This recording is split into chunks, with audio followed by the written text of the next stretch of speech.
Comenzamos entonces la clase del día de hoy y el tema es el conocimiento. Ya mismo nos vamos al material que les dejé entonces, que es este PDF que les armé en su momento, bien cortito, bien concreto. Bueno, vamos a empezar por el concepto de conocimiento, porque uno tiene idea de lo que es el conocimiento, bueno, pero vamos a ver realmente lo que es. Porque el conocimiento no es más ni menos que un proceso, chicos. Y es un proceso que hacemos nosotros, como seres humanos, porque recordemos que nosotros, a diferencia de los demás animales, contamos con algo muy importante y es lo que marcaba Kant y también marcaba Descartes, la herramienta de La razón. la razón, La muy razón. bien, la razón, muy bien, la razón.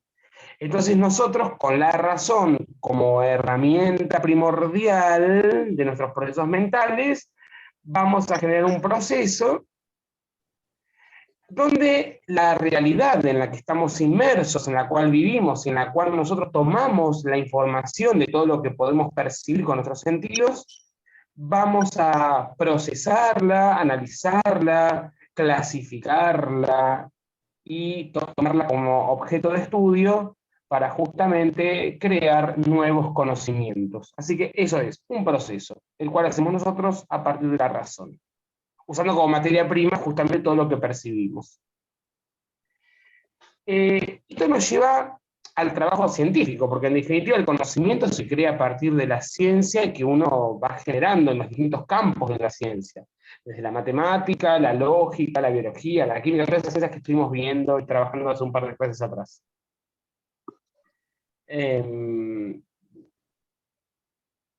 Y acá dice, la ciencia se caracteriza por ser justamente un conocimiento sistemático, es decir, que va a seguir pasos, no al azar, sino ordenados.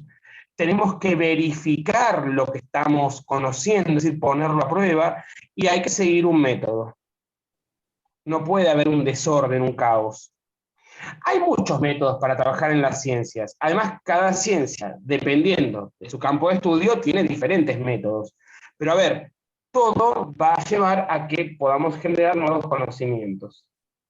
Entonces, el resultado de todo lo que se haga en este proceso va a ser fundamentado, va a ser argumentado, va a ser sostenido, va a tener una base teórica sobre la cual cimentarse.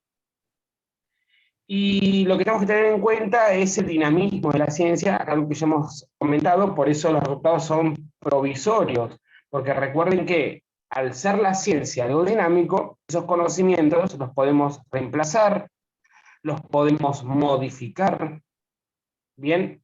Y los podemos mejorar. Eso a través del tiempo y a través también del mejoramiento de los métodos para generar esos estudios.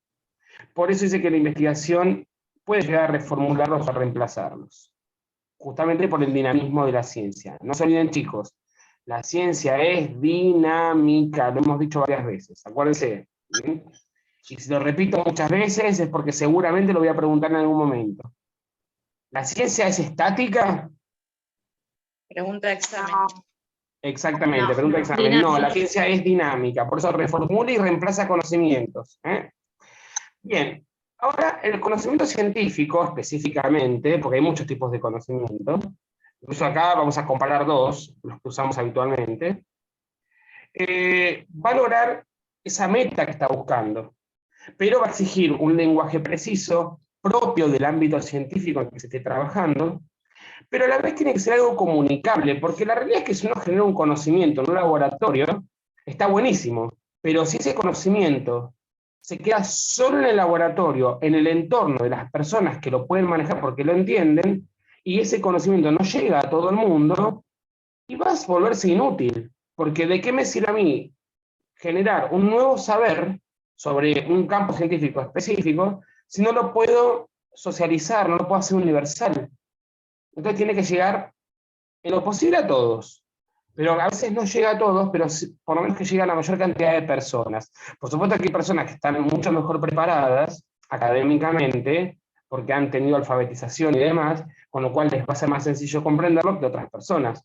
Pero bueno, ahí vas a ver modificar el lenguaje, los medios con los que llegás a esas personas pueden ser revistas de divulgación científica, pequeños libros, artículos, pequeños videos, ahora que tenemos la posibilidad de generar videos cortitos con estas herramientas multimedia.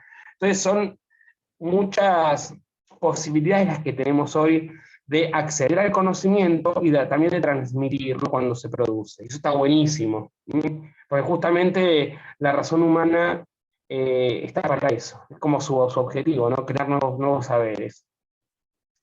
Ahora, hay dos tipos de conocimiento, el conocimiento común y el conocimiento científico. Yo les armé un cuadro donde contraponemos ambos de manera bien concreta para que no se pierdan. Y después vamos a cada característica bien sencillo. Mira, el conocimiento común, el cotidiano, el de todos los días, bien, es subjetivo. ¿Por qué? Porque admite juicios de valor. Es más, también admite el tema de la creencia. ¿Se acuerdan que en la clase pasada hablamos de creer, saber y conocer? Y la creencia pura se basa solamente en creer, en la fe. Esto de creer sin necesidad de probar. Y bueno, entonces se basa en eso y además, como te digo, admite juicios de valor. Te puede convencer o no, te puede gustar o no eso que se está comunicando en cuanto a conocimiento, te puede parecer bien, te puede parecer mal. Eso va a quedar según tu criterio. Sin embargo, el conocimiento científico no lo admite, por eso es objetivo. A ver, determinado saber con las herramientas dadas en un campo científico es ese saber. Entonces, ¿podemos cuestionarlo? Sí, pero siempre hay que cuestionarlo con argumentos propios de la ciencia en la que se esté trabajando. No puedo decir, me gusta o no me gusta, me parece bien o me parece mal, simplemente porque a mí no me parece. No, argumentás el por qué. Entonces ahí no hay un margen para los juicios de valor o los criterios propios de cada uno según la subjetividad propia. Ahí es objetivo. El conocimiento común va a responder simplemente al cómo. ¿Cómo funciona esto? ¿Cómo se da esto otro? Y queda ahí. En cambio, el científico va a responder al cómo y al por qué. Entonces, uno observa un fenómeno. Bueno, ¿cómo se da este fenómeno? Ok, se da de esta manera. Bien, bueno, pero ¿por qué? Y ahí es cuando empieza la indagación propia del campo científico. ¿Por qué se da de esta manera? ¿Qué variables jugaron en este campo para que se dieran estas condiciones y se genere este fenómeno que estoy percibiendo? Entonces, este profundiza mucho más en las mecánicas del propio saber científico. El conocimiento común es puramente práctico, es sobre la marcha, sobre lo que uno va aprendiendo día a día. En cambio, el conocimiento científico es práctico, sí, pero también es teórico. ¿Por qué? Porque toda la práctica científica se va a basar justamente en los campos teóricos. Puede ser inexacto el común. Como admite juicios de valor, puede haber margen para los errores. El científico no, tiene que ser preciso. Por eso se hace bajo condiciones controladas y con especialistas de cada ámbito de la ciencia. El común en cuanto al lenguaje, utiliza un lenguaje cotidiano, como les digo, de todos los días, sin terminología específica. En cambio, el otro utiliza un lenguaje más especializado, con terminología propia del ámbito en el que se trabaje, la biología, la física, la meteorología, etc. Entonces, ahora, el lenguaje es algo que se va cultivando y se va enriqueciendo a medida que uno incursiona en un determinado ámbito de la ciencia. La realidad es que, a ver, por ahí uno se dedica a algún campo científico, pero también vive en el ámbito cotidiano. Entonces, hay cosas que vos vas a trabajar con un lenguaje especializado cuando estás haciendo estudios en este campo, pero en el todos los días no vas a hablar, no sé, de las quinasas y las ciclinas, ¿se entiende? Entonces, vas a trabajar con lenguaje cotidiano. Por ejemplo, el otro día, miren, en una escuela estamos hablando del peso y la masa, ¿no? Entonces, yo le estaba explicando a los chicos de secundaria la diferencia entre peso y masa. Entonces, cuando uno va a comprar algo al almacén, a la verdulería, le dice, bueno, dame 1 kilo de papas, dame 1 kilo de pan, pesame, no sé, tantas naranjas. O vas a la farmacia y te subís a la balanza y ¿qué decís? Peso tantos kilos. O, che, me voy a pesar, ¿verdad? Pero la realidad es que es otra. Desde el ámbito de la ciencia, la masa y el peso son dos cosas diferentes. Cuando vos decís 1 kilo, 2 kilos o 3 toneladas, hablas de la masa de un cuerpo.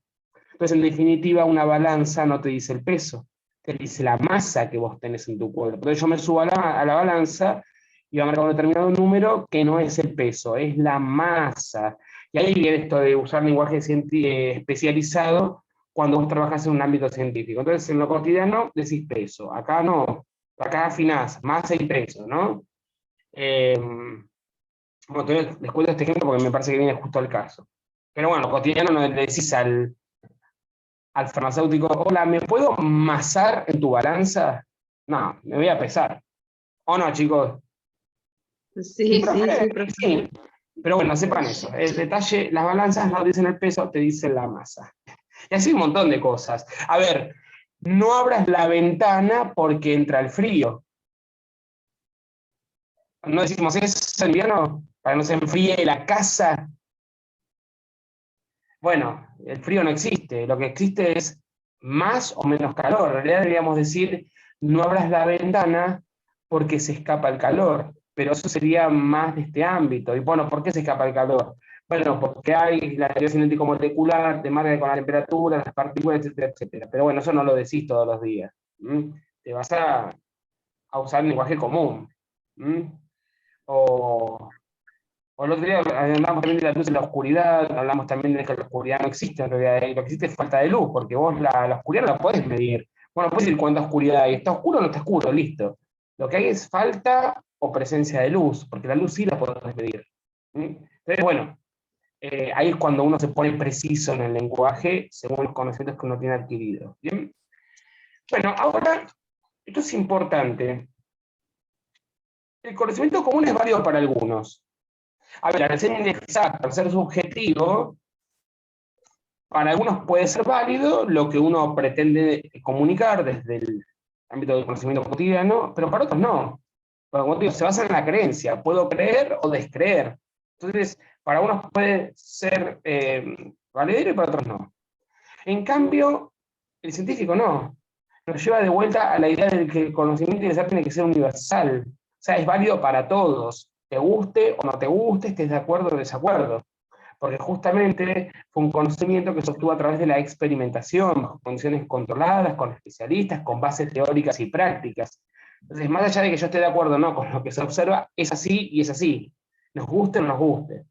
Por eso es de validez universal. Este no, este solo para algunos, según la subjetividad. Este se basa en las creencias y la confianza, como habíamos comentado, este en la comprobación, por eso es bien empírico, algo que marcaba Francis Bacon en su momento, que lo hemos visto. Se adquiere por azar en el día a día, con distintos hechos que uno va viviendo. Este se adquiere siguiendo un método, por eso hablamos de que es metódico, sistemático, y es predictivo, porque vos vas identificando en los diferentes fenómenos que vas observando patrones a seguir de algún fenómeno que vos observes. Entonces podés predecir, entre comillas, ciertos comportamientos y es lo que vas a poner a prueba siguiendo los métodos correspondientes según el ámbito científico que valga. Y el resultado del conocimiento común está basado simplemente en las experiencias cotidianas. En cambio, el otro es el resultado de investigaciones científicas que están probadas, verificadas y contrastadas. Esto es algo que se hace, como les digo, en lugares especializados, bajo ciertas condiciones y con el personal que corresponda. Entonces acá este cuadro te marca bien concreto las diferencias entre uno y otro. Y acá abajo les puse justamente qué características tiene el conocimiento más precisamente científico, ¿no? Primeramente tiene que ser racional, porque justamente a través de qué se obtiene. De la razón. Exacto, por eso es racional. Acuérdense, es racional porque además tiene que ser metódico, sigue un método. Y el método es procedimientos, una serie de procedimientos que son lógicos y ordenados. Hay un inicio y un final en todos los pasos a seguir. Yo no puedo hacer todo de manera desordenada y caótica al azar, porque si no, tampoco hay control sobre las variables y lo que uno quiere conocer. Entonces tiene que haber un orden y una lógica. ¿Bien? Y eso es a partir de un método que en el caso de la ciencia es el famoso método científico, que, a ver, no es el ideal, porque tiene varias fallas y es muy limitado, pero es un método que se utiliza mucho para crear ciencia. ¿Bien? Entonces ahí se va refinando y demás en cada una de las ciencias que se trabaje. Es sistemático, porque justamente los componentes teóricos Y las observaciones en la práctica, las empíricas, se van articulando entre lo teórico y lo práctico. Por eso es sistemático, siempre siguiendo pasos. Es verificable, ¿por qué? Porque vos podés contrastar con la realidad los postulados teóricos. Entonces, al contrastar, vos lo pones a prueba. ¿Es verdadero o es falso esto que se está pronunciando como teoría? Bueno, pongámoslo a prueba, verifiquémoslo. ¿Mm? Es falible porque tiene carácter provisorio, esto debido al dinamismo de la ciencia, y busca regularidades, patrones a seguir para poder comprender esa realidad y poder predecir aquellos fenómenos que se van a generar. Y los instrumentos básicos del conocimiento son primeramente la observación, porque es a partir de lo que vos vas a arrancar un conocimiento, y la experimentación. Nuevamente el empirismo acá bien, bien marcado. Así que estas son las características propias del conocimiento. Esto nos lleva justamente a el método científico, que está aquí abajo. Yo les puse acá unas características. Ahora vamos a ir a esto, es el final de lo que vamos a ver hoy. Pero miren acá, el método científico es una serie de pasos. Pueden ser cíclicos o no, depende de cómo lo vean, pero hay muchos métodos científicos ya plasmados en la bibliografía. Y acá hay un filósofo investigador argentino que es muy reconocido, que es Ezequiel Anderegg, y él dice que el método científico es como un camino a seguir, una senda. Y esta senda tiene ciertas operaciones que están prefijadas en ciertas normativas y que están justamente prefijadas, sistematizadas y ordenadas para que vos puedas alcanzar un resultado, el de poder crear nuevo conocimiento y poner a prueba eso que estás observando y, bueno, falsearlo o verificarlo. Entonces, en definitiva, es un proceso que sigue toda la comunidad científica y de esa manera vos respondes a lo que se investiga a partir de un fenómeno que observas. Ahora vamos a ver eso. Entonces, todo arranca con una observación. Ahí se plantean preguntas. Vos observás un fenómeno y vas a plantear preguntas. Preguntas como, por ejemplo, ¿qué ocurre acá? ¿Por qué ocurre esto? ¿Qué pasa si cambio esta variable y pongo esta? ¿Será lo mismo? O sea, ¿tendrá lo mismo o diferirá mucho? Bueno, ahí empiezan a plantearse las preguntas. Ahora, todas esas preguntas van a llevar a respuestas provisorias, las cuales son las hipótesis. Eso es algo que ustedes van a plantear en su proyecto. Para vos poder comprobar si tus hipótesis, es decir, tus respuestas provisorias, esas preguntas, según lo que observaste, es real, bueno, vas a conducir un experimento. Ese experimento te va a dar resultados, pueden ser uno, pueden ser varios resultados, vos vas a analizar esos resultados, vas a llegar a una conclusión, la cual te va a decir, bueno, la hipótesis realmente era así, era verdadera, o no, era falsa, porque en realidad pasó esto, esto y esto. Y ahí vas a reportar esos resultados. Y tendrás que hacer otra observación y comenzar nuevamente. Pero es esto un método científico, una serie de pasos. ¿Bien? Espérenme que vamos a dejar acá